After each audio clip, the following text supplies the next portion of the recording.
Bienvenue dans le podcast à contre-courant, le podcast des mères audacieuses, le rendez-vous inspirant qui met en lumière des femmes et des hommes qui ont choisi de redéfinir leur trajectoire, de créer leur propre voie et de conquérir leur indépendance. Je suis votre hôte, Nathalie Grimaud-Morvillet, et je suis honorée de vous accompagner dans ce voyage extraordinaire. Après plus de 15 ans en tant que salariée dans le domaine du marketing digital et après 4 discriminations à la maternité, j'ai décidé de prendre mon indépendance pour mieux profiter de mes enfants sans renoncer à ma carrière professionnelle. Avec la tribu digitale, j'aide désormais les parents à en faire de même. Dans ce podcast, à chaque épisode, nous vous présenterons des histoires captivantes de mères audacieuses, de pères engagés, mais surtout de parents déterminés qui ont trouvé le courage de se réinventer pour mieux concilier leur vie personnelle et professionnelle. Qu'il s'agisse de maman, de papa ou de famille, notre podcast est un espace où chacun peut trouver une source d'inspiration, de conseils et de perspectives pour embrasser un avenir empreint de flexibilité, d'épanouissement et de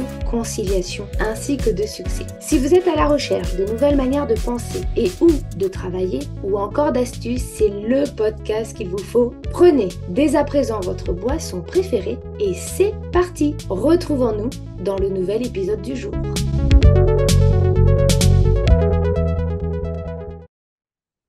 Bonjour et bienvenue dans ce nouvel épisode de podcast Mum Tips. Mum Tips, ce sont de petits épisodes plutôt rapides pendant lesquels je vous partage mes astuces, mes conseils, mes prises de conscience en tant que mumpreneur pour vous permettre d'atteindre vos objectifs et surtout de déconstruire des croyances portées par la société, nos proches et parfois même par nous-mêmes et qui vont impacter négativement notre quotidien. L'idée de ces épisodes est de vous permettre de passer à l'action avec des conseils qui parfois casseront les codes de la société. Et aujourd'hui, j'ai décidé d'aborder un sujet qui touche beaucoup d'entre nous, la procrastination. Vous savez, ce moment où vous regardez votre to-do list et vous décidez que demain sera le jour idéal pour attaquer cette tâche que vous repoussez depuis des jours, voire des semaines. En tant que maman, jongler avec des responsabilités familiales, professionnelles, personnelles peut facilement mener à ce schéma. Et si je vous disais que petit à petit, vous pouvez reprendre le contrôle et arrêter de tout repousser? Eh bien, dans cet épisode, je vais vous partager des stratégies simples et efficaces pour avancer sereinement et vous sentir plus légère dans votre quotidien.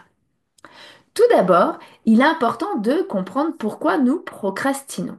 Ce n'est pas parce que nous manquons de motivation ou de discipline, mais souvent parce que certaines peurs ou certains blocages s'invitent sans que l'on s'en rende compte. Peut-être que vous avez peur de mal faire, ou bien que vous ne savez pas par où commencer parce que la tâche vous paraît immense. Parfois, c'est même un peu du perfectionnisme caché qui va vous pousser à attendre le moment parfait. Mais ce moment parfait, il n'arrive jamais. Prendre conscience de ce qui vous freine est déjà l'étape clé pour avancer. Ensuite, pour contrer ce sentiment de surcharge, je vous conseille de découper vos tâches en micro-actions. D'ailleurs, on en a déjà parlé dans un précédent épisode. Imaginez que vous devez trier les vêtements de vos enfants, mais que l'idée de vider entièrement leur placard vous décourage avant même d'avoir commencé. Eh bien, ne vous imposez pas tout d'un coup.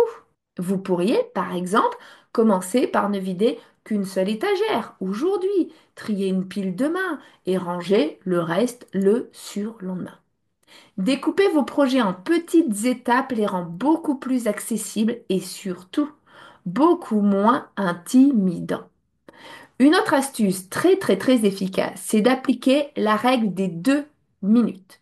Si une tâche vous prend moins de 2 minutes à réaliser, faites-la tout de suite. Par exemple, ranger les chaussures qui traînent dans l'entrée.